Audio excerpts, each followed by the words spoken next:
Hey everyone, welcome back to Overtime Insights. With the Stadium Series going on today between the Detroit Red Wings and the Columbus Blue Jackets, I started to ask myself, when was the first outdoor game held? The Winter Classic didn't start until 2008, the Heritage Classic was in 2003, but was there one earlier than that? Yes, there was. The first outdoor game featuring an NHL team was with the Detroit Red Wings in 1954. Seeing that it went all the way back to the 50s, who do they play against? Montreal, Toronto, Boston, New York Rangers, Chicago? Neither of those teams. So who do they play against? A college team like University of Michigan or Michigan State? Or maybe a minor league team? How about a team of prisoners? Yes, that's right. A team of prisoners played against a Red Wings team that had some of the greatest players of all time. How did this happen? Let's get into it.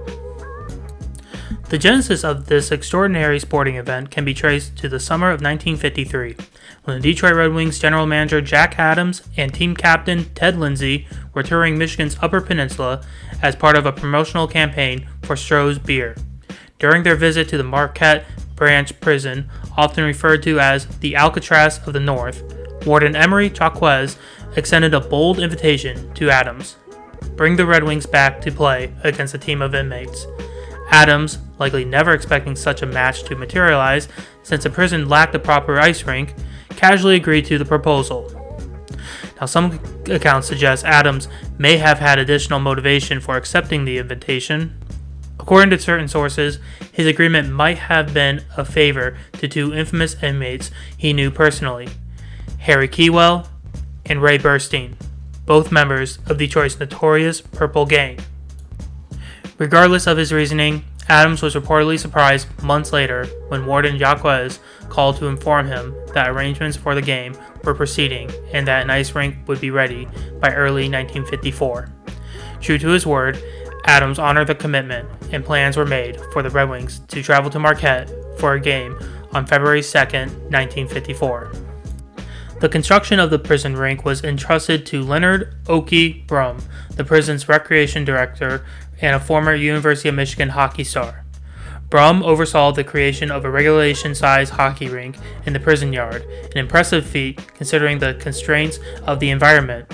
The Prison Pirates team, officially formed under Brum's direction after the Red Wings' initial visit, had complied a respectable 4-1-1 record against outside opponents prior to their high-profile matchup.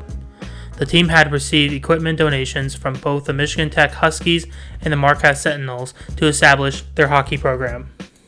Now I want you to take a moment to think about this.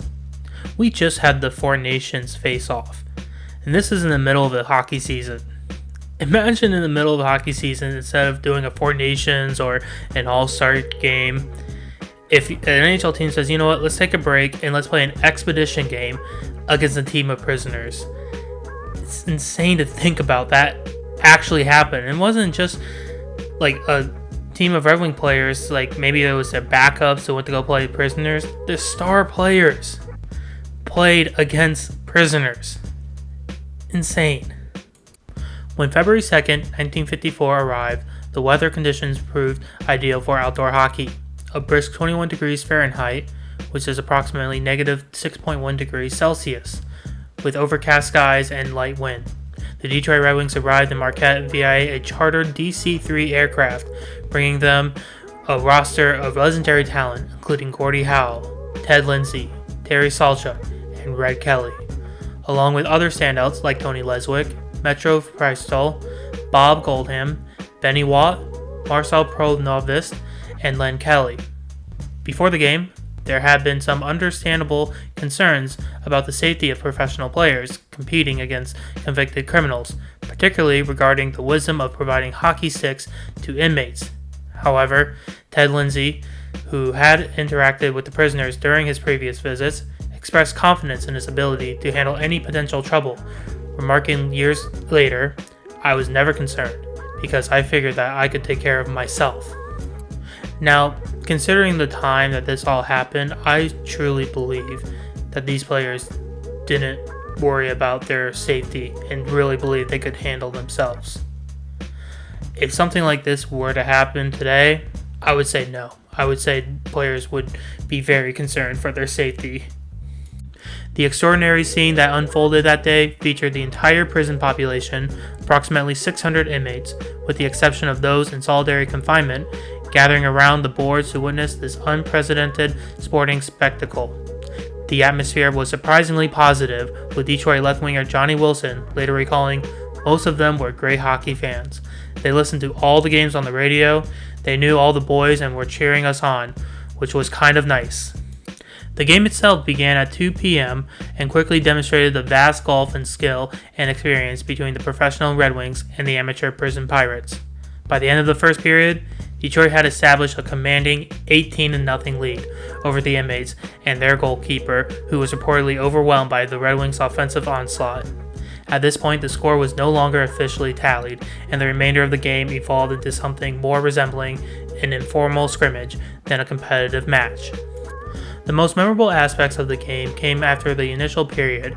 In an effort to make the contest more balanced and entertaining, several Red Wings players switched sides to play for the Pirates during the second period. Goaltender Terry Sawchuk, who had reportedly spent part of the first period sitting atop of his net due to the lack of action in Detroit's defensive zone, joined the prison Pirates, as did Ted Lindsay and Gordie Howe. Sources indicate that Howe even donned a number 16 Pirates jersey rather than his customary number 9. Despite these adjustments, the expedition remained decidedly one-sided. One account mentions that Sawchuk at one point left the ice entirely to sign autographs for inmates and prison officials, leaving the Pirates unable to score even against an empty net. By the third period, according to some sources, the format had evolved entirely into an inter-squad scrimmage against the Red Wing players, much to the delight of the prison population. Following the conclusion of this unique sporting event, the Red Wings were presented with an equally unconventional trophy, a galvanized steel honey bucket, similar to those used by prisoners who lacked cell plumbing. In addition, each Detroit player received a hand-tooled leather wallet crafted in the prison workshop, personalized with their name and the team logo. The Red Wings' day in the Upper Peninsula was not finished after the prison game. That same evening at 8:30 p.m., they played another exhibition match against the semi-professional Marquette Sentinels at the indoor Marquette Palestra. Approximately 10 weeks after this memorable prison expedition, the Red Wings would go on to capture the 1954 Stanley Cup, defeating the Montreal Canadiens and cementing their status as one of hockey's greatest dynasties. The 1954 Detroit Red Wings prison game carries significant historical importance as the first outdoor game ever played by an NHL team. This distinction is particularly noteworthy considering that organized outdoor professional hockey games would not become a regular feature of the NHL schedule until nearly 5 decades later.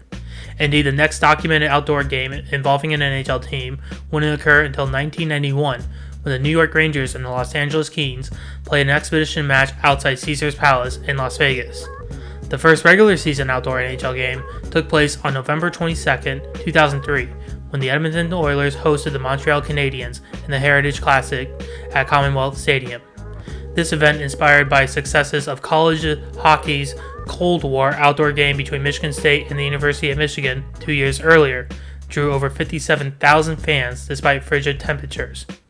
The concept of outdoor NHL games gained further momentum in 2008 with the inaugural Winter Classic, which has since evolved into a New Year's Day tradition. By 2013, the league had expanded its outdoor offerings to include multiple events each season under the Stadium Series banner. What began as a quirky expedition in a prison yard has transformed into one of the NHL's most popular and marketable traditions, regularly drawing crowds of over 70,000 fans to venues across North America. The February 2, 1954 game between the Detroit Red Wings and the Marquette Prison Pirates represents a fascinating historical footnote that has gained greater significance with the passage of time. This unusual expedition, born from a casual promise, played in an unlikely setting and featuring some of hockey's greatest legends, competing against convicted criminals, now stands as the pioneering event in the tradition of outdoor NHL hockey. While the game itself may have been particularly one-sided, its legacy extends far beyond the final score. The 1954 prison game demonstrated the universal appeal of hockey, the sport's adaptability to outdoor conditions, and the potential for athletic competition to create moments of normalcy and connection even in the most restrictive environments. As the NHL continues to stage elaborate outdoor spectacles, the stadiums across North America, the humble origins of this tradition in a prison yard in Michigan's Upper Peninsula serves as a reminder of hockey's enduring capacity to bring people together in unexpected ways. So next time you see 80,000 fans at a stadium game, remember the 600 inmates who witnessed history and the Red Wings who turned a prison yard into hockey's most unforgettable rink. Thanks for watching this video. Don't forget to smash that like button, subscribe, and hit the bell for more sports stories. I'll see you next time in Overtime.